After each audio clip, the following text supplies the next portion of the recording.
said the fire started in the attic, but no one could explain how it spread so fast, or why it only seemed to hunger for the old wood, the paper-bound memories, the linen-bound photo albums, all the things that made the cottage feel less like a house and more like a spine of the family. I stood at the edge of what used to be the front porch, the soles of my boots sinking slightly into the damp ash. The air still scented faintly of smoke and something older, something like loss turned to vapor. And in that moment, I didn't know I was looking at the beginning of a truth. I thought I was just standing inside an ending. The house had belonged to my grandparents, a quiet cabin folded into the backwoods of Vermont where summers once smelled of sap and winters of cinnamon and oil paint. We came here rarely, always under the unspoken condition that it was Corbin who deserved to remember this place best. My brother, the heir in everything but title, carried my father's name like a flame, burning clear, always ahead of me. My father's eyes never lingered on me the way they lingered on him. And even now, as Orion stood beside the ruin, I saw how his face turned. Not to me, but to the ghost of a boy he thought worth passing torches to. My mother, Briar, had said nothing since we arrived. She moved through the wreckage with the kind of grace only grief could sculpt, her fingers occasionally brushing against singed curtains or a bent frame, as if apologizing to what remained. When she passed by me, her eyes caught mine for a breath too long, just enough to tell me she was somewhere else entirely, deep in memory, or perhaps deep in denial. The silence between us wasn't cold. It was woven with grief, thick as smoke, and just as invisible. I was supposed to be cataloging what we could salvage. That's what I did. I restored broken things, watches that forgot time, lockets that refused to open, porcelain teacups that once trembled in the hands of women who waited too long for someone to come home. But that morning, I found myself just staring, not at the ruins, but at a single point beneath the staircase, where the ash seemed deeper, and there, half buried, was the faint curve of metal. I knelt without knowing why, my gloves brushing away layers of black until I uncovered it fully, a pocket watch.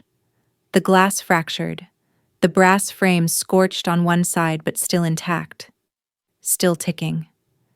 And it made no sense that it survived. But some things do, and not because they were meant to, because they were forgotten by flame. I held it in my palm, turning it slowly on the inside of the lid. A photograph, a young boy, no older than 5, staring directly into the lens with the seriousness of someone who knew he wouldn't be remembered easily. And beneath it, etched with a precision that felt oddly personal, one word: Silas. Not a name I recognized, not a story I'd ever been told. When I asked about it, just a whisper across the dinner table that night, my father's hand froze mid-cut. Briar's spoon dropped into her soup, and for a second, they both sat completely still, as if someone had replayed a note from a song they buried long ago. And then came the denials. Quick. Too quick. No one by that name in our family, my father had said. His voice strained like a wire stretched too tight, while my mother just looked at me. Her lips parted as if to speak, but no words came. That was the moment I stopped believing in clean histories. That was the night I understood that some stories don't stay buried because no one looked. They stay buried because someone made sure they would never be found. And this wasn't just a house fire. This was a signal, a quiet scream written in soot and embers. Something survived that was never meant to, the morning after the fire. The air was still thick with the scent of wet ash and something older, like secrets simmered down to their bones. We returned to the cottage not as a family, but as 3 separate ghosts haunting the same ground, each of us drifting through the wreckage in silence, our eyes avoiding one another while our hands trembled over the fragments of what once held us together. The sky was colorless, as if even the sun could not bear to witness what we were now, not grievers, but remnants. Remnants of a story scorched beyond recognition. I should have been helping inventory what remained, sorting through the scorched edges of old furniture, waterlogged papers, and heirlooms melted into the floorboards. But my hands kept gravitating back to the pocket watch. I sat on the step of what used to be the front porch. The watch cradled between my palms like a heartbeat that refused to surrender. And though I had cleaned it gently the night before, wiping away soot until the brass shimmered faintly beneath the damage, its weight still felt decisive, like it had chosen to endure. I opened it again and stared into the photograph, the boy's eyes steady, almost confrontational, his youth cloaking something older, perhaps a warning, or a plea buried beneath years of silence. He was young, but there was something in the set of his mouth, an old sadness, or maybe a warning reborn as gaze. I traced the name etched below, Silas, over and over with my thumb, hoping that repetition might grant me understanding. As if by whispering his name I could pull a thread loose from the past, unravel something hidden too long and too deep. When I asked again that morning, gently, carefully, without accusation, my mother simply looked away, her face softening with something too fragile to name, her silence less a refusal than a quiet plea to leave the past buried. She said nothing, not even to deny. My father, on the other hand, grew sharp, his gaze fixed on the watch in my hand, and he muttered something about junk and superstition. Reaching as if to take it from me, I pulled back without thinking, clutching it to my chest like a relic torn from sacred ground. That was when his voice shifted, quieter, not angry, but worn. "Let it go. Evadin, it doesn't belong to us," he said. But the strain in his tone betrayed him. But that was just it. It had to belong to someone. Someone close enough for it to still carry warmth. Someone they wanted to forget so badly that even his name had been scraped from our memory, like soot from a mirror left too long in darkness. That's the thing about restoration. You learn that beneath every layer of damage, there's a surface that once gleamed, and you just have to be willing to see it, no matter what it reflects. The rest of the day passed in a hush, a silence so complete it felt rehearsed. Corbin stayed mostly to himself, moving methodically through what was left of the library. His movements precise but strangely anxious, as if looking for something, or making sure it was gone. I watched him for hours, pretending to sort books, but noting how he paused at certain drawers, how his fingers shook when they touched certain textures, certain burns, as if memory had become physical and the past was trying to crawl back into his hands. I didn't ask, not then, because I knew the answers wouldn't come yet, not until something inside him cracked, that night, in the rented cabin where we slept.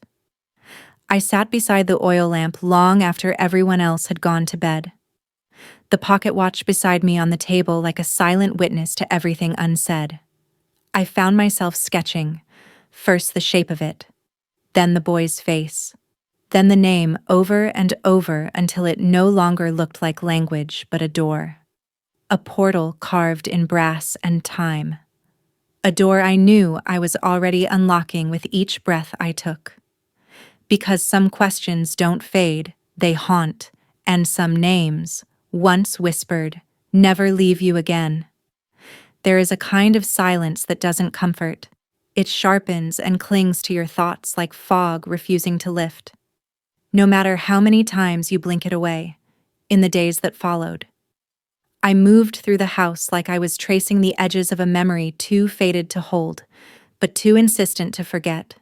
A memory that refused to stay buried beneath ash and soot. The fire had taken so much, but what lingered wasn't what had burned. It was what had been left untouched. Too precise. As if the flames themselves had been selective, skipping certain drawers, certain boxes, with a cruel intelligence, as if some things were meant to be found. I found myself watching Corbin more closely than I ever had before. Not out of suspicion, but something quieter, an ache. A sense that I'd missed something vital about him for years. Something that now shimmered just beneath the surface of his skin, like heat from embers still smoldering. He moved through the ruins not as someone grieving a home, but as someone grieving a version of himself that had lived here once and now didn't know where to stand. His presence like a reflection on broken glass. There, but never whole. His hands hovered over corners without touching, his eyes darting toward shadows that only he could see. And I began to wonder if the fire hadn't just uncovered something for me, but for him, too. Something he'd spent his whole life trying not to remember. He didn't speak much, and when he did, his voice had a tremble that didn't match the confidence he'd worn his whole life, the self-assurance that once fit him like a tailored suit, now hanging loose and misplaced. One evening, as I approached him near the remnants of the upstairs hallway, I noticed him flinch when a floorboard creaked beneath my step, a reaction too sharp to be dismissed. He covered it quickly, with a smile, a shrug, some excuse about old wood. But it wasn't the sound that startled him. It was the memory it carried, the echo of a night that still lived in his bones. That night, I couldn't sleep, not because of dreams, but because the silence had become too loud, filled with faces that didn't match names and truths that no longer stayed obedient. I sat with the watch in one hand and a childhood photograph in the other, comparing the faces, his and Silas's, searching for the same curve of the chin, the same tilt in the eyes, the same quiet plea for remembrance. It wasn't identical, but it wasn't different either. It was that almostness that rattled me, that murky place between recognition and denial, where truths hovered like mist just out of reach. I remembered birthdays where Corbin cried without reason, dreams he'd wake from screaming, and a scar above his ankle that he never explained, clues laid like breadcrumbs across a forest of forgetting. The past wasn't buried. It had been standing beside us all along, wearing a name that never belonged to it. In my studio, I turned to the things that never lied, photographs, letters, objects that had no voice but carried everything. Each one a whisper from the past waiting for someone to listen. I went through family albums, finding the same picture of Corbin as a toddler repeated across pages, but never younger than 2. No newborn photos, no baby blanket, no record of his first breath, no fragile moment of beginning. I found a photo tucked behind another, curled and almost torn, of my parents standing with a woman I did not know, her smile uncertain, her hand on a stroller just barely visible at the edge. Her eyes looked like someone who had already lost something, or knew she would soon. A look that haunted the space behind her silence. I didn't ask my parents. Not yet. Some truths require ritual. I copied the image, slipped it into a new folder marked only with the word thread, because that's what this was. Not a fact. Not yet. But a thread begging to be pulled, taut and trembling. And once you pull it, you don't get to choose what unravels. You don't get to stop halfway. That evening, Corbin stood at the edge of the property line, his arms folded, his eyes distant, his presence as still as the trees around him. I stepped beside him, not saying a word, just listening to the sound of trees swaying like breath, as if even nature was holding something back. After a long pause, he said, I used to dream about a house burning, but it wasn't this one, and I wasn't alone. His voice barely louder than the wind. He didn't look at me, and I didn't answer, not because I didn't know what to say, but because I did. We both knew. The fire wasn't the beginning. The fire was the return. The obsession didn't arrive all at once. It accumulated, like soot gathering in the corners of a forgotten attic, until every surface of my mind was darkened by the name Silas. I couldn't restore a clock without seeing his photograph in the brass. Couldn't sleep without hearing the soft click of a pocket watch echoing through dreams that weren't mine. Corbin's movements grew stranger, staring too long at closed doors, flinching when the wind slammed them open. His silence is not empty but overfilled with echoes of something he wasn't ready to name. I stopped asking questions aloud. Instead, I started collecting moments like evidence, folding them into a space I hadn't wanted to open. A space that once held comfort, but now throbbed with uncertainty. The story I had been told no longer fit, and the gaps whispered louder than the facts. Like ghosts pounding on the other side of glass, I began to search, not with drama, but with the careful persistence of someone trained to piece together the broken. Someone who understood that silence often leaves sharper outlines than sound. In dusty municipal buildings, I asked for fire records from 30 years ago, smiling through suspicion, pretending to be writing a family memoir, masking urgency with patience. There were too many names I didn't recognize, too many redacted lines and misplaced dates, too many silences that felt intentional. But eventually, the pattern emerged. A fire. Not ours, but eerily similar. A child listed without surname, noted for burns, admitted to a rural hospital and marked as released to private care. A paper trail that led nowhere and said everything. There were no adoption records, only an asterisk, not an answer, an absence. The hospital itself was now a storage annex. The hallways filled with boxes and rusted file cabinets that creaked like bones in a crypt. The air holding its breath like it too remembered. I moved through the rows with gloves on, as if that would protect me from the truth, as if linen between fingers and paper could soften the weight of what I was about to find. The folder was half buried, mislabeled, almost deliberately misplaced, a document someone had hoped would never be needed again. It listed one name, Silas, and a brief description of a burn victim. Male, approximate age 5, transferred without note of destination. Case closed with no further inquiries. No family claimed him, but someone had written in faded ink, released to local custodians, confidential. That word, confidential, felt louder than any scream I'd ever heard. I took photos, copied every line, unable to stop my hands from moving as if stillness would erase the memory. I didn't know what I was going to do with it, but I knew I couldn't leave it there, not after seeing the name set in type. I sat in my car for a long time afterward, holding the watch in one palm, my phone in the other. The name Silas glowing on the screen like a question I had already answered, but was still afraid to say aloud. It wasn't just about Corbin anymore.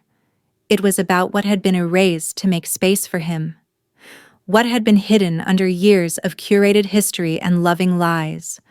That night, in my studio, I retrieved a strand of Corbin's hair from an old brush I had tucked away for restoration reference, my fingers trembling not from guilt, but from the weight of knowing I had already made the choice.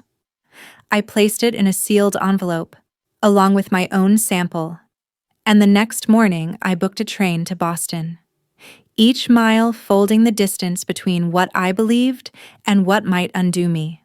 The center was nondescript, gray walls, quiet voices, nothing dramatic, nothing to suggest that the foundations of lives were examined and dismantled here daily. I handed the envelope to a woman who looked at me like she had done this 1,000 times. And maybe she had. Maybe every truth starts the same way, in a room too quiet to bear. I didn't ask how long it would take. I just nodded. Because words felt too brittle. On the ride back, the city passed by like scenery from someone else's memory, and I felt myself loosening from what I'd always believed. Unraveling quietly, one thread at a time, too slowly to stop, but too fast to name. I didn't know what I would do with the answer. I only knew I couldn't unask the question. I had pushed open a door I wasn't sure I wanted to unlock, but I knew, sometimes, truth is the only thing that can set you free, even if it burns everything else away. The waiting was not silent. It had a texture, a pressure, like the hush before thunder, not peaceful, but taut, as if time itself had become a held breath inside my chest. Each day passed slowly, but never softly. I cleaned objects without noticing their color, brewed tea without drinking it, passed Corbin in the hallway without meeting his eyes. Every gesture in the house became a ritual of avoidance, every surface too polished, too undisturbed, like everything had been arranged to keep questions from settling. The envelope I had once sealed now lived in my thoughts, whispering questions I wasn't ready to face, but couldn't stop repeating. The call came on a Thursday morning, ordinary in every way except the tone of the woman's voice, which asked me to come in person. They don't request that unless there's something weightier than numbers, something that cannot be said cleanly or absorbed without silence. I boarded the train in silence. No notebook, no distractions, just the city outside the window shifting like an uncertain future that hadn't yet chosen its direction. The office was cold and bright, and the man who welcomed me looked like someone who had learned how to deliver devastation with dignity and distance. He gestured for me to sit, offered water I didn't touch, then unfolded a folder between us like opening a wound that had never fully closed. His voice was professional, but not cold, and each word he spoke moved slower than it should have, as if mercy required a longer route through his throat. The DNA samples provided did not confirm a biological match between you and Corbin. Statistically, there is no evidence of shared parentage. The room didn't collapse, but something inside me did, a folding that began behind my ribs and spread outward like ink on parchment. I heard the sentence again in my mind, not as language, but as sensation.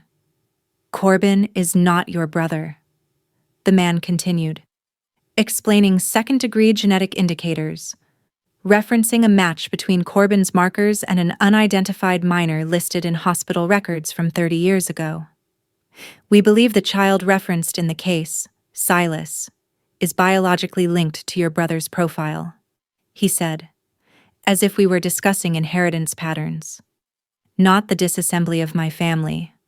I didn't cry. I didn't move.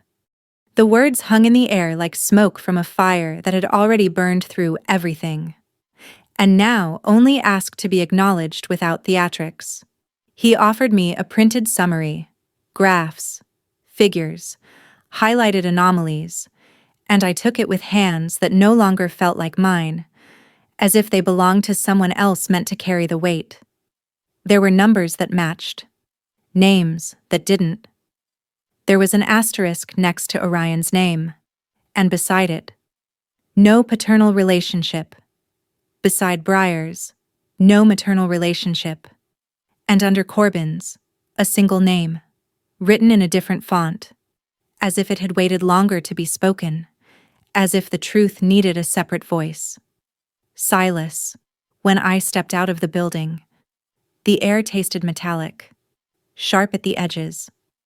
The city looked the same, but I didn't know where I belonged inside it, or if I ever truly had. The ground didn't shake, but I felt the aftershock rumbling through memory. I walked until I couldn't, then sat in a cafe where no one knew me, holding the envelope like a relic from a religion I no longer believed in. Around me, people laughed, stirred sugar, opened laptops, and I sat perfectly still, as if motion might undo what still remained stitched inside me. There was no going back to before. Not after this. I didn't yet know how to bring it home, or who I would be when I did. I only knew one thing. Nothing stings like the truth you didn't ask for. And nothing stays like the name you never meant to find. I stepped back into the house like someone returning from war. Not one waged with weapons, but with revelations that leveled the heart instead of the land. The door closed behind me with the weight of finality, and in my hand. The envelope felt heavier than when I'd received it, as if now it didn't just carry results, but the ruins of belief. In my other palm, the pocket watch lay warm. Despite the cold air, a strange inheritance, ticking not with time, but with names lost and repurposed. I didn't call out. I didn't have to.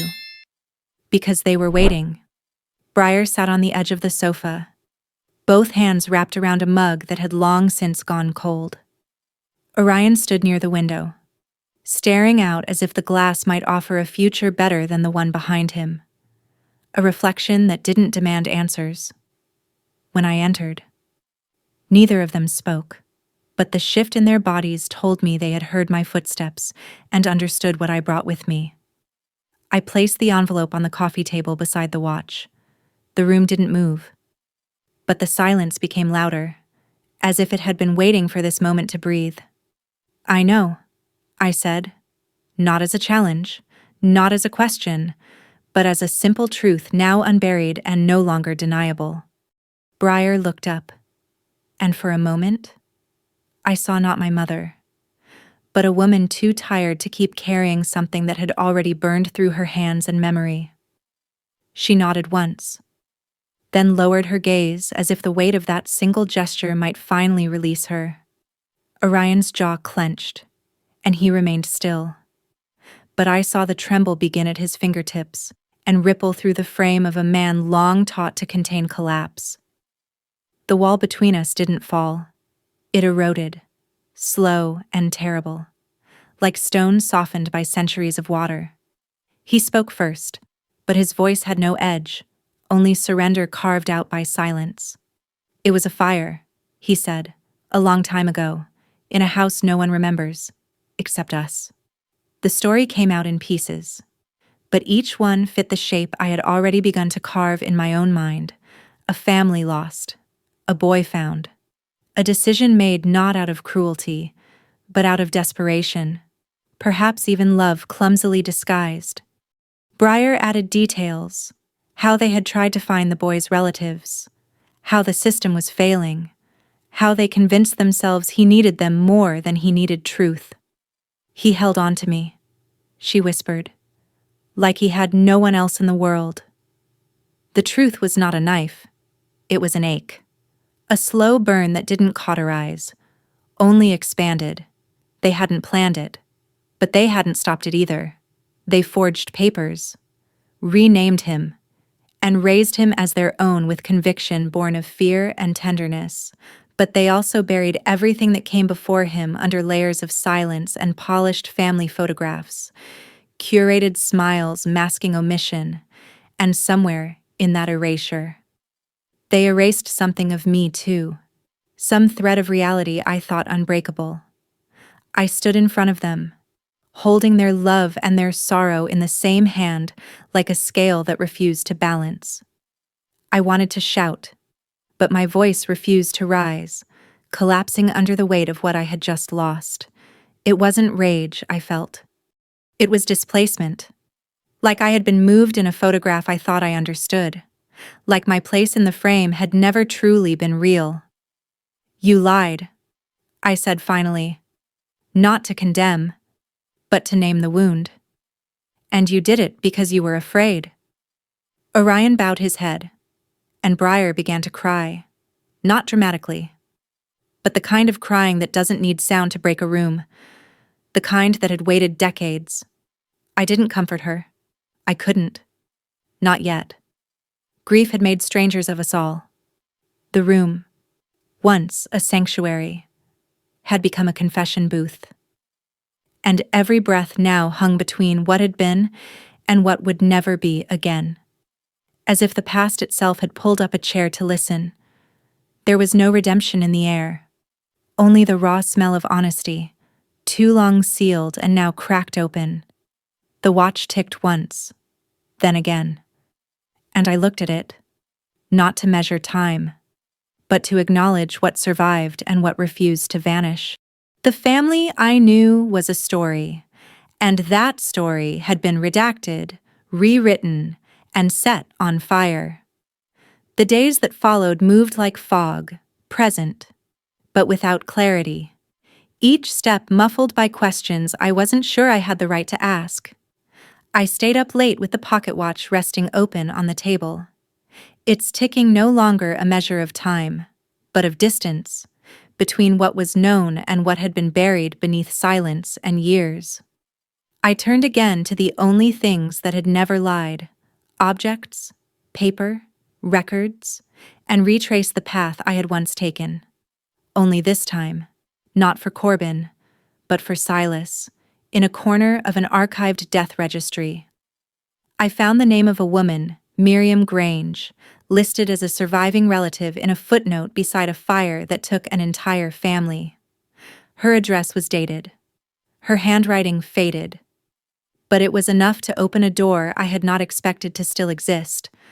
I drove 6 hours north without telling anyone, not out of secrecy, but because the truth needed quiet to unfold. Her house was a quiet one, the kind built before blueprints became formulaic, where grief could settle in the floorboards without being disturbed. She answered the door with eyes that recognized sorrow before it introduced itself. Eyes that had seen endings and carried them like keepsakes. I told her the story. Not all of it. Just enough to let her place the ghost of a boy who never got to grow into his own name. He had a father who collected clocks, she said, after a long silence. Her gaze fixed not on me, but on the air beside us, as if she were seeing the past again as something fragile. He gave that watch to him the week before the fire. Her fingers brushed the brass lightly, almost reverently. He always wound it counterclockwise, said it made the time feel less final, like he could unmake the hours. Later that night, I returned and found Corbin sitting alone on the porch, cigarette unlit between his fingers, eyes unfocused and distant. The man I had grown up calling my brother looked smaller in that moment, not because he was diminished, but because the scaffolding around him had fallen away, leaving only the truth behind. I sat beside him, close enough for silence to pass between us like breath shared in an unspoken truce. When I placed the watch in his hand, he didn't look at it right away, didn't ask why. It simply sat there, weighty with meaning. Only after a minute did he whisper, "This used to be mine, didn't it?" "Yes," I said, but it was never gone, only waiting to be remembered. He didn't ask how I knew. He didn't need to, because his memory was no longer a single flame flickering in confusion, but embers catching wind, igniting fragments he had long buried, fragments that began to resurface, smoke curling through narrow hallways, the echo of footsteps, a voice that screamed once and never returned, the kind of memory that doesn't ask permission to be recalled. And in the quiet that followed, he began to unravel, not in grief, but in recognition, as if the pieces of a puzzle had turned themselves face up. We sat like that until the sky broke open in early dawn, the kind of dawn that doesn't promise peace, but offers room for it. And though our eyes remained dry, the silence between us held a mourning deeper than tears. We didn't cry, but something passed between us, an acknowledgement that neither of us would ever fit neatly into the story we were given. And yet, here we were, rewriting it line by quiet line, not with erasure, but with intent. The watch was never just a keepsake. It was a compass, and now it was pointing home. I found my father in the greenhouse that morning, hands deep in soil, his back bent not just with age but with the weight of something long postponed. The glass walls caught the soft gold of early light, fractured it across his shoulders, and for a moment, he looked like a man carved from regret, rooted in stillness that neither growth nor apology could fully explain. I didn't speak immediately. The silence was not avoidance, it was reverence. The kind reserved for wounds that had started to scab but not yet forgotten how they bled. When he finally looked up, I saw something in his eyes I hadn't seen since childhood. Not command, not distance, but a plea hidden beneath the crumbling scaffolding of pride. We sat on the old bench he had once built for my mother's roses, and without preface or performance, I let the truth pour out, not to accuse, but to unveil, to let breath move where silence had once settled too long. I told him the pain was real, the confusion lingering like fog in a valley, but so was the love, and in that intersection, I had found something neither betrayal nor forgiveness could fully name. He listened without interruption, without defense, his stillness not passive but open. "I didn't want to lose either of you," he said, voice rough with memory, with edges softened by time. And I didn't know how to hold both truths at once. His hands, still stained with soil, trembled slightly as they rested on his knees like relics that had worked hard to protect a life never fully theirs. "I loved you both. Differently. Equally. Desperately." His words didn't repair everything, but they aligned the fracture lines so I could see the shape of the wound, and the care that had tried, in its imperfect way, to protect what it feared it couldn't keep. There was no anger in me then, only a tender ache for a man who had chosen silence not out of malice, but out of fear that the truth might cost him the family he barely knew how to hold without breaking. Later, Briar found us in the kitchen, her presence as quiet as breath folding itself into the corner of the room. She didn't sit, just stood near the doorway and spoke as if addressing the air, not demanding understanding, only offering it. "I loved him like he was mine, every day," she said. There was no moment I held back because of blood. Her voice shook, not from shame, but from the strain of decades lived inside a truth she had to protect alone, and the gentleness of finally letting it go. That evening, I opened the velvet pouch and placed the damaged pocket watch on the desk, beneath the softest lamplight I could find, where shadow and memory could work in tandem. I unfastened the hinges, lifted the face, traced the lines of heat warping across its surface, not as flaws, but as fingerprints of history. My tools were already there, not the ones for function, but the ones for tenderness, precision, and reverence. I didn't want to erase the burns. I wanted to understand them, to polish around them until they glowed not with perfection, but with memory.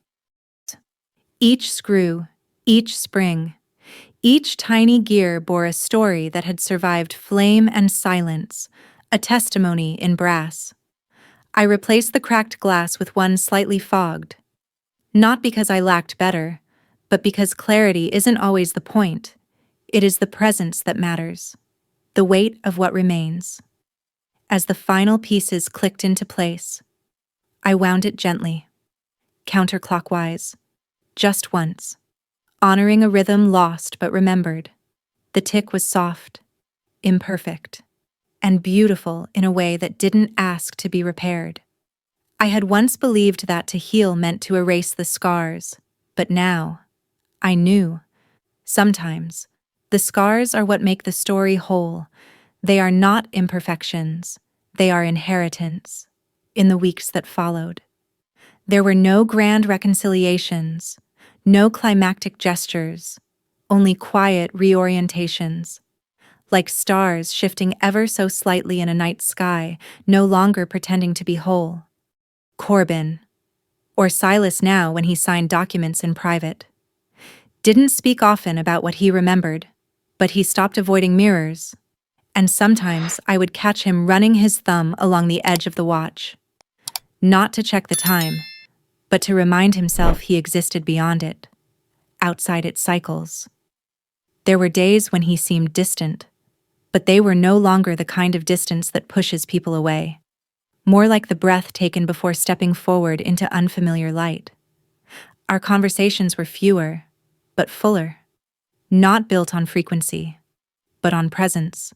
There was no need to name everything. Some truths, once excavated, simply sat between us, not heavy, but rooted, like stones at the base of a tree neither of us had planted but somehow both watered with care. He began asking questions, not about the past, but about the present. How Orion had raised us, what Briar used to hum in the kitchen, which holiday I always hated and never said aloud. And when I answered, I didn't edit, because honesty had finally become easier than silence. The house didn't become a haven overnight, but it softened around the edges, like fabric worn into comfort. Orion and Briar moved like people learning to speak a second language, not fluently, but earnestly, with pauses that invited patience.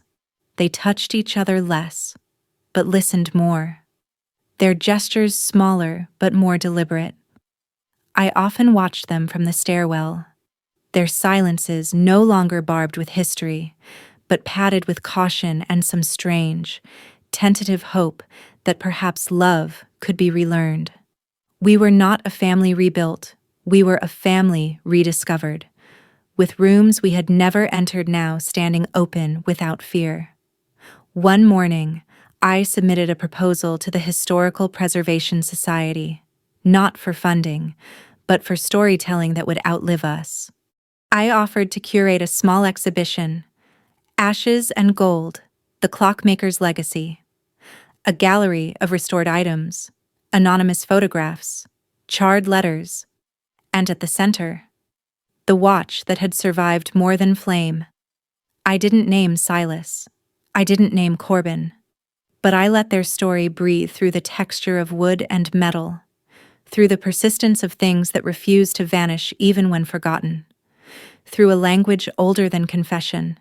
At the opening, strangers wandered the space in silence, their footsteps echoing on old parquet floors like memory returning. A child pointed at the watch and asked her father, "Did it really survive a fire?" And the father, perhaps uncertain, simply nodded, as if truth could sometimes be felt more than proven. I stood near the back, watching not the artifacts, but the way people leaned in, lingered, listened, not to what was said, but to what was held. Healing doesn't announce itself. It gathers quietly. I had once believed that my life was a book carefully edited, with lines crossed out and pages ripped away for perfection's sake. But now I know, the missing passages, the mistakes, the margins filled with unfinished thoughts. They were never flaws, they were where the light got in. The workshop no longer felt like a space for control. It had softened, like the folds in linen once pressed too sharply. Now yielding to time and touch, I return to it not to correct the past, but to understand its echoes. Letting my hands settle gently over fractured porcelain and warped wood, as if apologizing to every object I had once expected perfection from. The brushes, the glue, the steady ticking of my lamp overhead, all of it moved slower now, not with hesitation, but with reverence. With a rhythm that honored what had endured. I no longer measured beauty in symmetry. Instead, I traced the story in a cracked frame, the warmth that remained in a handle rubbed smooth by decades of silent hands, the resilience hidden in imperfection. Each item came to me not to be fixed, but to be remembered, to be seen for what it had survived rather than what it had lost. And I, no longer the curator of neat endings, began to see restoration not as erasure, but as witness, as a soft declaration that what once broke could still be beautiful. There were quiet evenings when the house held a hush that wasn't empty, but full of things no longer needing to be said. One in particular, late autumn, rain at the windows, tea cooling on the table, found the four of us seated in the living room, not speaking, just existing in the same space without effort. The clock sat between us, its brass cleaned but unpolished, catching the light without needing to shine or announce its value. Orion sipped slowly. Briar ran her fingers along the rim of her cup. Corbin leaned quietly against the window frame, watching the rain with a stillness that felt like presence, not retreat. I watched them without the ache of needing more than what was present. Grateful for the ordinary, there were no confessions. Only the quiet courage of staying, of not leaving when everything had been revealed. Later that night, I moved the clock to the bookshelf beside my work table, not to display, but to anchor, to let it breathe where I breathed. It did not belong behind glass. It belonged beside breath, beside silence, beside hands that knew what it meant to hold memory without rewriting it. I set it down carefully, its weight no longer burden, but balance, a stillness earned. We did not reclaim what was lost, but instead, we named it and honored it as something that had shaped us, something worth holding even in its absence. We made space for its shadow without letting it swallow the room, without fearing its shape. This was not resolution, it was rhythm, the kind that does not announce its return, but hums in the background long enough to be recognized, like the heartbeat of something almost forgotten but never gone. My final piece that season was not for sale. It was a small box made from reclaimed wood, scorched along one edge, lined in soft velvet, sized perfectly for a timepiece, and a letter that would never be sent but needed to exist. I carved nothing on the lid. Some stories deserve silence, not as a lack, but as a choice. I had once searched for perfection in every object, every tale, but now I know that true beauty lives in the unfinished, in the fractures that hold light, in the bravery to name the past without demanding it change, because sometimes the greatest work of art is not what you make, but what you dare to live.